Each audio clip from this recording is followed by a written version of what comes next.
ಸುಂದರ ಸತ್ಯಳ ಮಾತನ್ನು ಧಿಕ್ಕಾರ ಮಾಡುವೆಯಾ? ಮಾತನ್ನು ಕೇಳದಿದ್ದ ಮೇಲೆ ನನ್ನೇಕೆ 3 ಗಂಟೆ ಹಾಕಿ ಸತ್ಯನಾಗಿ ಸ್ವೀಕರಿಸಿದೆ?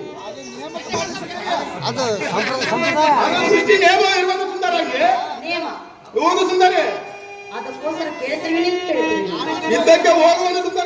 ಸತ್ಯ ಮಾತನ್ನು ಕೇಳಬೇಕನ್ನ ತಿಳಿದು ನೋಡು ಬುದ್ಧಿ ಸಂಪನ್ನ.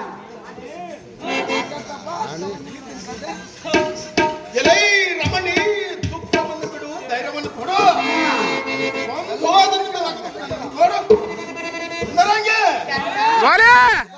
ದುಃಖವನ್ನು ಬಿಡು, ಧೈರ್ಯವನ್ನು ತೊಡು. ಸಂತೋಷದಿಂದ ನಗುಮುಖದ ನನ್ನನ್ನು ನೋಡು. ಸುಂದರಾಂಗಿ ಯುದ್ಧದಲ್ಲಿ ಗೆದ್ದು ಜಯಾಂಗಣಿಯನ್ನು ಜಯ ಕೀರ್ತಿ ಗಳಿಸಿಕೊಂಡು